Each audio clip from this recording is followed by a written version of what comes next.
Right then, while the entire world is looking at Sheikh Jassim and expecting him to become the new Manchester United owner, it isn't complete yet. Jim Ratcliffe is still in the picture. There might also be others in the picture, but Jim Ratcliffe remains in the picture.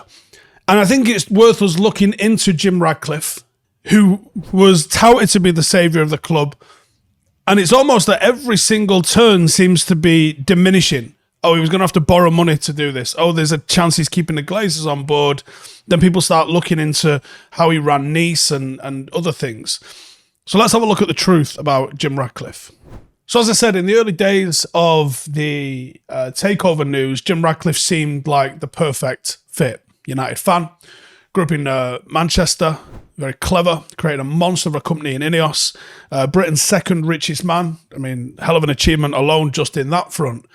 There's always two sides to every coin. A recent article from Adam Crafton in the Athletic highlighted some of the problems that Sir Jim has been facing at Nice. One, lack of success on the pitch, poor investment, sackings, fan disapprovals, and then his intentions with the club. With reports that the Qataris are winning the race to buy the club, Sir Jim's going to have to keep the Glazers as a minority shareholder to win that race. More and more fans were beginning to question whether or not Sir Jim was the right fit as a potential owner. So at Nice, there's the poor to average running of the club.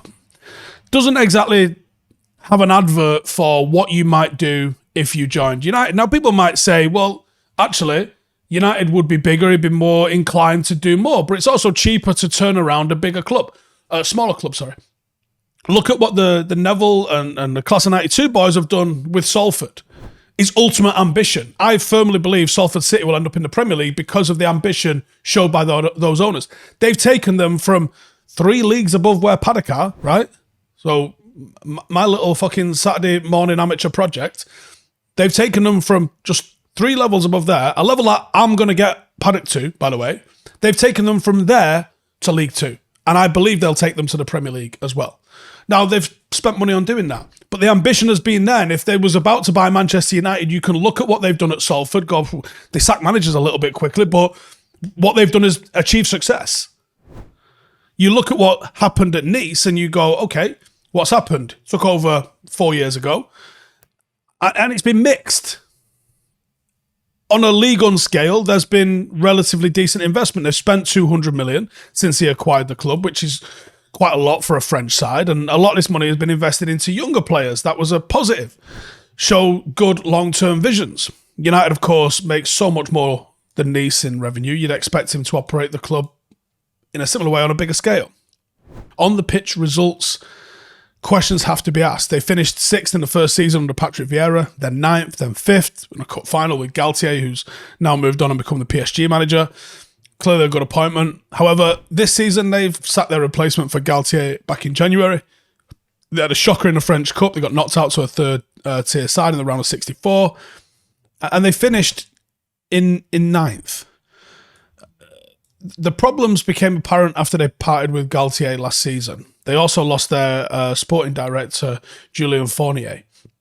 Fournier accused Ratcliffe of making poor decisions about the club's recruitment and transfer policy. He also said that Radcliffe doesn't understand football. That is a huge red flag. Ratcliffe then appointed former Palace and Cardiff director Iain Moody. Negotiations that were active fell by the wayside, replaced by a massively British-centric approach, which led to the arrivals of Ross Barkley, Aaron Ramsey, Joe Bryan, as well as Kasper Schmeichel, Pepe, and Sorensen that were all based in the Premier League.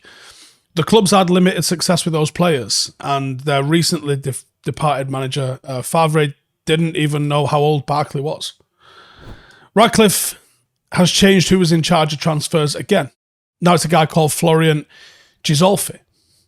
And this man was partly responsible for building the current Lens team that's only 3 points behind PSG. This, of course, on the surface of things, seems like a sensible move from Radcliffe, but we're not able to see any of the positives from this appointment just yet. It's probably going to take some time. He spent over 200 million and had essentially no success for it. And that is a lot for a club the size of Nice across 4 years. Some Nice fans have come disillusioned with the Ineos ownership. Two of the most prominent ultras group announced a strike ahead of a recent home game. The Populaire Sud and Northside, both known for their vocal support inside the stadium, have announced they won't be attending for a home match against Toulouse. He's been criticised for his tax arrangements. Adam Crafton in the article in Athletic looked into some of the different intentions that he's got. He moved to Monaco in 2008 because it's a tax haven, or perhaps one of the reasons was because it was a tax haven, which led to accusations that he's not committed to the UK and only interested in making money. Radcliffe's move to Monaco was seen by loads as a way to avoid paying tax in the UK. In 2017, he was the third highest individual taxpayer in the UK, paying 110 million. To be fair, I'm fucking with him on that front, because fuck paying that amount of tax. However, after moving to Monaco, he supposedly saved around 450 million in tax alone. And that has led to accusations he's not committed to the UK. Some people have argued that his tax arrangements are unfair, as they allow him to avoid paying a fair share of his taxes. He has defended his decision to move to Monaco, saying that he's simply following the law. He also said that he's committed to the UK and plans to continue investing in the country. Tax laws are a funky one. Radcliffe is obviously a stupidly successful businessman. In 2020, Bloomberg listed his net worth around about $28.2 billion. Second richest man in the UK. Obviously, a lot of his wealth is tied up in the shareholdings of Ineos. Could he be trying to buy United to further promote the brand in Ineos? In theory, United are a club that makes so much money. This goes for the Qatar bid as well, that you don't necessarily need to be investing into Manchester United. You just need to not be taking payments out of Manchester United, and it would be a success. According to Statista, in 2022, United made £709 million in revenue, but we recorded £115 million net loss for the financial year, as well as seeing our debt rise by £95 million to a total of £514.9 million.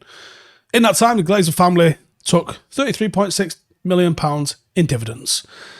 It shows the club is still capable of making money, despite the dividends and the debt refinancing shackled upon us by the Glazers. Ratcliffe, therefore, would only need to manage the club well enough for it to just run itself, which is all you would need it to do.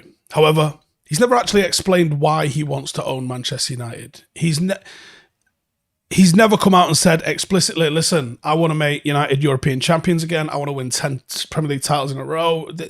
He hasn't come out and spoke to anyone. And I would urge him and Sheikh Jassim to have dialogue with fans to help us make more of an idea about what you're here to do. Because if you give people silence, they're just going to assume the worst. Come out and be clear what the angle is here. United are going to be competing with nation states. And Sir Jim needs to know that that's going to be hard work for a self-generating club. Doable, but hard work. And then you've got the ongoing threat of the Super League, which could be catastrophic on a multiple different levels.